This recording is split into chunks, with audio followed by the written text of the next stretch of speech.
हम अक्सर इस शोरगुल से भरी दुनिया में अपनी आवाज दूसरों तक पहुंचाने के लिए ना बहुत संघर्ष करते हैं। मतलब ऐसा लगता है जैसे हर कोई एक ही फ्रीक्वेंसी पर बस चिल्ला रहा है। बिल्कुल एकदम सही कहा। है ना? लेकिन एक बड़ा दिलचस्प विचार है। क्या हो अगर एक बिल्कुल शांत लेकिन एकदम सच्ची पुकार सीधा किसी रेडियो फ्रीक्वेंसी की तरह ब्रह्मांड की सबसे बड़ी शक्ति से जुड़ जाए? हाँ, और यही आज की हमारी इस डीप डाइव का मुख्य विषय भी है। बिल्कुल। आज हम the divine reward of pure faith नाम के स्रोत पर गहराई से चर्चा कर रहे हैं। ये स्रोत माता लक्ष्मी और उनके एक अत्यंत निस्वार्थ भक्त की कहानी के जरिए इसी अनोखे कनेक्शन को समझाता है। और इसका विश्लेषण करने पर जो सबसे बड़ी बात सामने आती है ना, वो ये है कि जब आस्था अपने सबसे शुद्ध रूप में होती है तो उसे किसी बिचौलिए या कर्मकांड के शोर की कोई जरूरत नहीं होती। वो सीधा अपने मूल स्रोत से जुड़ जाती है। मतलब कोई बीच का माध्यम नहीं चाहिए। एकदम नहीं। तो ये फ्रीक्वेंसी आखिर काम कैसे करती है? इसे समझने के लिए स्रोत हमें वैकुंठ के एक बेहद शांत दृश्य में ले जाता है। जहाँ भगवान विष्णु शेषनाग पर विराजमान है। हाँ, और माता लक्ष्मी उनके चरण दबा रही हैं। लेकिन इस असीम शांति और ऐश्वर्य के बीच भी लक्ष्मी जी का ध्यान पृथ्वी पर एक अत्यंत गरीब भक्त की ओर खिंच जाता है।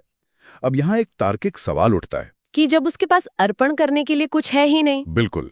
जब किसी इंसान के पास ईश्वर को चढ़ाने के लिए कोई भी भौतिक वस्तु नहीं है, तो ब्रह्मांड की सबसे बड़ी शक्ति का ध्यान अचानक उसकी ओर कैसे चला जाता है?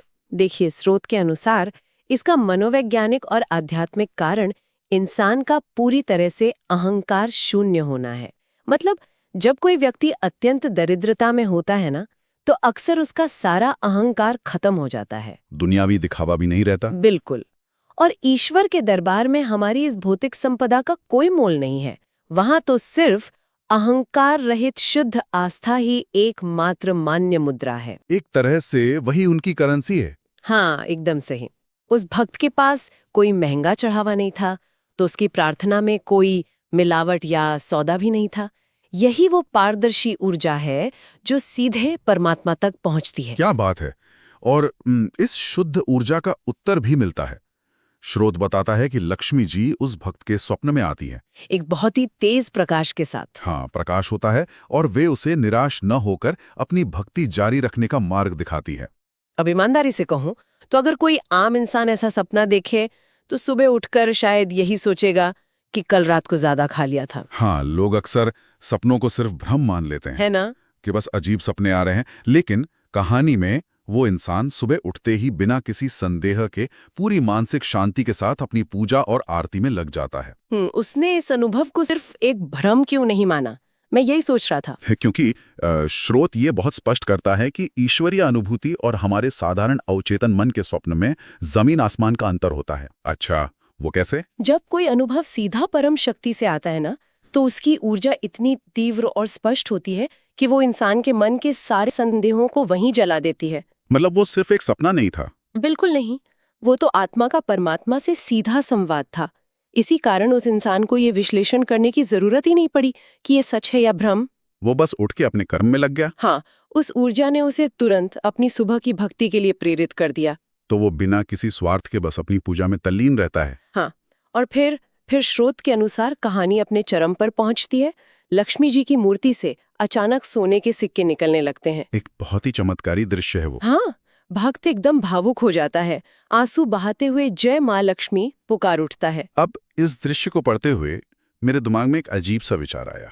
क्या विचार आया? कि ये सोने के सिक्के शायद सिर्फ कोई अचानक मिला हुआ धन नहीं है। ऐसा लगता है जैसे उस भक्त के मन का असीम विश्वास अब इतना भर चुका था कि वो भौतिक दुनिया में छलकने लगा था। क्या ये कहना सही होगा? मैं कहूंगी कि ये उपमा स्रोत के मूल दर्शन को बिल्कुल सटीक ढंग से पकड़ती है। ये चमत्कार कोई जादू की छड़ी घूमने जैसी घटना नहीं है। तो फिर ये क्या है? ये कॉज एंड इफेक्ट यानी कारण और प्रभाव का सीधा प्रदर्शन है। सच्ची श्रद्धा और विश्वास से पैदा हुई ऊर्जा कभी भी शून्य में नष्ट नहीं होती। मतलब वो कहीं ना कहीं तो जाएगी। बिल्कुल। जो शुद्ध ऊर्जा उस भक्त ने ब्रह्मांड में भेजी थी, वही ऊर्जा घनीभूत होकर भौतिक रूप में वापस लौट आई। ये साफ दिखाता है कि हमारा आंतरिक विश्वास किस तरह बाहरी दुनिया को आकार दे सकता है। तो कुल मिलाकर इस कहानी का सार ये है कि सबसे बड़ा चमत्कार कोई भौतिक वस्तु नहीं, बल्कि वो अटूट श्रद्धा ही है। जब मन पूरी तरह से संदेह रहित होता है तो परिणाम खुद ब खुद प्रकट होने लगते हैं। सही कहा। और इंसान की नीयत, उसका एकदम निस्वार्थ भाव ही उसका सबसे शक्तिशाली साधन बन जाता है। तो आज की इस गहरी चर्चा को हम यहीं विराम देते हैं, लेकिन जाते जाते एक विचार के साथ। जी बिल्कुल। आज की दुनिया में जहां आध्यात्मिकता को अक्सर ढेरों नियमों, अनुष्ठानों और दिखावे में बहुत उलझा दिया गया है, क्या ये कहानी हमें ये सोचने पर मजबूर नहीं करती कि शायद बिना किसी आडंबर के केवल एक शुद्ध और सच्ची पुकार ही ब्रह्मांड की सबसे शक्तिशाली प्रार्थना है? एक शांत रेडियो फ्रीक्वेंसी की तरह। बिल्कुल, जिसे सुनने के लिए वो परम शक्ति हमेशा तैयार है।